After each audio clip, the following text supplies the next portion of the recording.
बोबो अपने कच्चे सहन में बैठा हथेली से माथे का पसीना साफ कर रहा था। उसके सामने कपड़ों की टोकरी रखी थी। आज धोबी नहीं आया तो कपड़े खुद धोने पड़े। बिल्ली घर के अंदर बावर्ची खाने में बर्तन धो रही थी। उसकी सफेद खाल हल्की धूप में और भी चमक रही थी। सहन में हल्की हवा के साथ चाय के पत्ते और हल्दी की खुशबू आ रही थी, जो पास वाले घर से उड़कर आई थी। बोबो ने कपड़ों को कमर पर बांधी हुई चादर से टब में रगड़ना शुरू किया। पानी की छपाक छपाक और बर्तनों की खनक में एक खूबसूरत हमहंगी थी। दोनों खामोश थे, लेकिन उनका बाहमी ताउन बरसों की दोस्ती का आईना था। इसी दौरान मोहल्ले की एक बुजुर्ग खातून राशिदा खाला हांफती कांपती दीवार के साथ आ खड़ी हुई। उनके हाथ में एक मिट्टी का छोटा सा दिया था। उनकी आंखों में कुछ परेशानी झलक रही थी। बोबो ने फौरन तौलिया छोड़ा और उनके करीब गया। बिल्ली ने भी बर्तन रख दिए और खाला के पास पहुंच गई। राशिदा खाला ने आहिस्ता से कहा, आज रात मेरे ख्वाब में तुम्हारी माँ आई थी बोबो,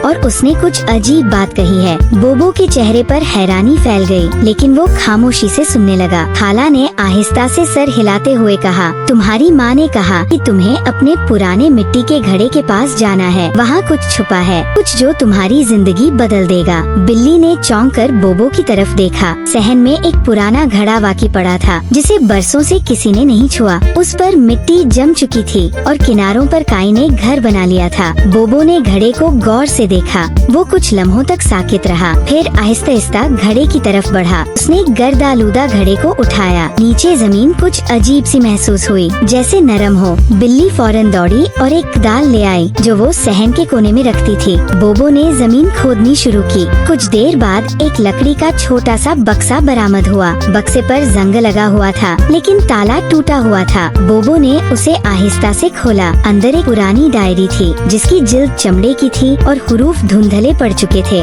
डायरी खोलने पर पहली लाइन ने दोनों को चौंका दिया। ये डायरी तुम्हारी माँ ने लिखी थी बोबो। अगर ये तुम्हें मिल गई है तो समझो तुम एक राज के बहुत करीब हो। बोबो के हाथ लरजने लगे। बिल्ली ने जल्दी से डायरी का सफा पलटा। अगले सफे पर लिखा था, मेरे बेटे, अगर तुम ये पढ़ रहे हो तो जान लो कि तुम्हारा गांव अब पहले जैसा नहीं रहा। यहाँ कुछ बदल रहा है। तुम्हें एक निशानी तलाश करनी है, जो मेरे वक्त में मैं न तलाश सकी। वो निशानी तुम्हें सहन के नीचे बने कमरे में मिलेगी। बोबो और बिल्ली ने एक दूसरे की तरफ देखा। क्या वाकई उनके सहन के नीचे कोई कमरा छुपा हुआ था? बिल्ली ने आहिस्ता से जमीन पर हाथ फेरा और सहन के एक कोने में पड़े पुराने कालीन को उठाया। नीचे एक लोहे का ढक्कन दिखाई दिया। बोबो ने आहिस्ता से उसे खोला। जंगालूदा सीढ़ियाँ नीचे जा रही थी। हवा में नमी और पुरानेपन की बू थी। दोनों ने एक दूसरे की तरफ देखा, गहरी सांस ली और नीचे उतरना शुरू कर दिया। कमरा छोटा सा था, लेकिन एक तरफ पुराने बर्तनों और लकड़ियों के दरमियान एक संदूक पड़ा था।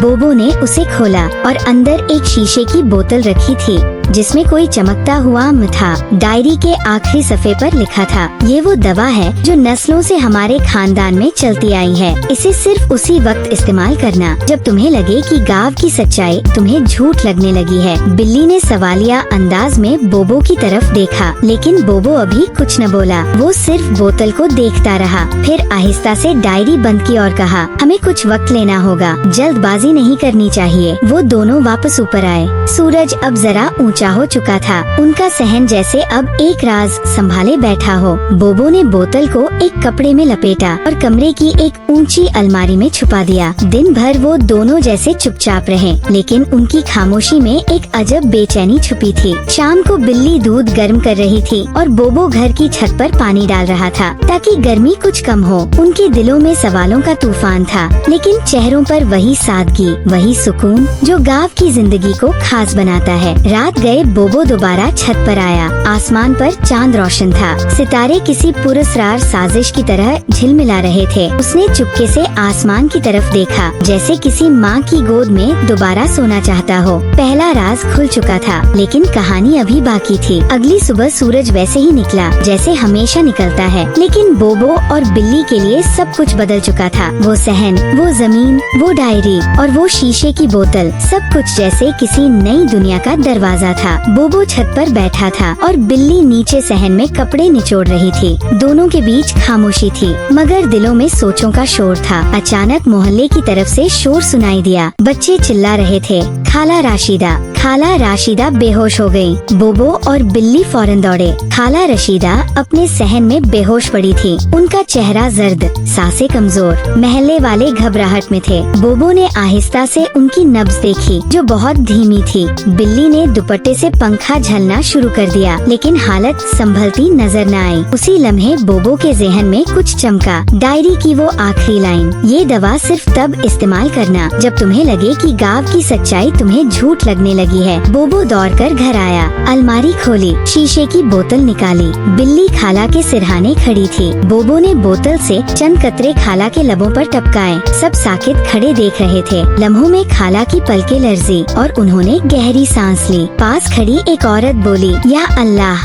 खाला जी को होश आ गया। पूरा गांव हैरत में था। ये क्या चीज थी? क्या ये कोई पुराना नुस्खा है? सब चहमगोया करने लगे, लेकिन बोबो और बिल्ली ने कुछ न कहा, बस एक दूसरे को देखा, जैसे राज को दिलों में दफन करने का वादा कर लिया हो। रात को बिल्ली चूल्हे पर खाना पका रही थी। बोबो कपड़े तह कर रहा था। आम से काम, आम सा दिन, लेकिन अंदर ही अंदर दोनों को एहसास था कि वो अब पहले जैसे नहीं रहे। खाने के बाद दोनों बैठे सहन में चारपाई पर। चांदनी बिखरी हुई थी। सहन की वो जगह जहाँ से राज निकले थे अब धुली धुली सी लगती थी, जैसे वहाँ कुछ पाकीज़ा दफन हो गया हो। बोबो ने आहिस्ता से कहा, बिल्ली, मेरी माँ ने जो कहा वो सिर्फ खजाने की बात नहीं थी, वो हमें गाँव के लिए कुछ कर जाने का पैगाम दे गई है। बिल्ली ने सर हिलाया। अगले दिनों में बोबो और बिल्ली ने अपने घर के एक हिस्से को एक छोटे अस्पताल की शक्ल देना शुरू किया। वो शीशे की बोतल में मौजूद दवा को इस्तेमाल न करते, लेकिन उसकी बरकत से उन्होंने लोगों के लिए देसी इलाज, जड़ी बूटियाँ और पुरानी मालूमात पर मबनी खिदमत शुरू कर दी। महल्ले की खालाएं, बुजुर्ग, किसान, हत्ता के नौजवान भी बोबो और बिल्ली के पास आने लगे। कोई सर दर्द की दवा लेने आता, कोई घुटनों के दर्द का इलाज पूछने।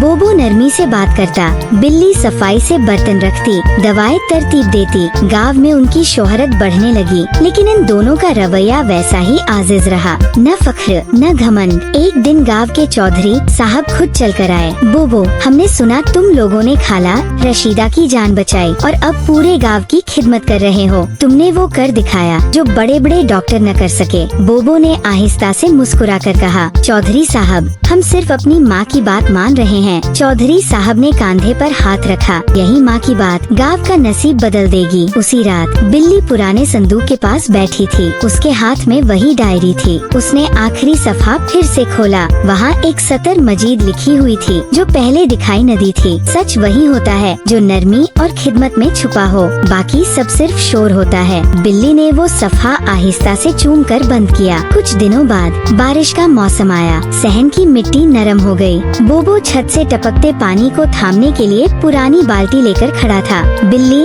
दरवाजे पर बिछाए कपड़े समेट रही थी। उनकी हरकतों में वही हमहंगी थी जैसे बरसों से हो। बारिश थमी तो बिल्ली ने कहा, सहन की दीवार के पास कुछ कपड़े रखे हैं, उन्हें भी उठा लूं। बोबो ने हंसते हुए कहा, अब सहन से क्या और निकलेगा, खजाने खत्म हो गए। बिल्ली ने भी हंसकर सर हिलाया। अब जो निकलेगा वो गांव के बच्चों के लिए निकलेगा। वो दोनों हंस पड़े। बारिश के कतरों में उनकी हंसी एक मीठी मौसीकी बन गई। चंद महीने गुजरे। गांव में एक छोटा मेला लगाया गया। बोबो और बिल्ली को खास मेहमान की हैसियत से बुलाया गया। स्टेज पर इन दोनों को चौधरी साहब ने बुलाया और कहा, ये दो वजूद बोबो और बिल्ली हमारे गांव की शान बन गए हैं। इन्होंने हमें सिखाया कि खजाने जमीन के नीचे नहीं बल्कि दिलों के अंदर छुपे होते हैं। तालियों से आसमान गूंज उठा। बोबो और बिल्ली ने उस दिन एक अहद किया कि वो अपनी माँ की अमानत, वो शीशे की बोतल और वो डायरी कभी जाया नहीं होने देंगे और हर उस दिल की मदद करेंगे जिसे इसकी जरूरत हो। वो अब सिर्फ एक बिल्ली और बिल्ला नहीं थे, वो अब गांव के दिल बन चुके थे। अगर ये कहानी आपके दिल को छू गई तो लाइक जरूर करें और सब्सक्राइब करना न भूलें ताकि बोबो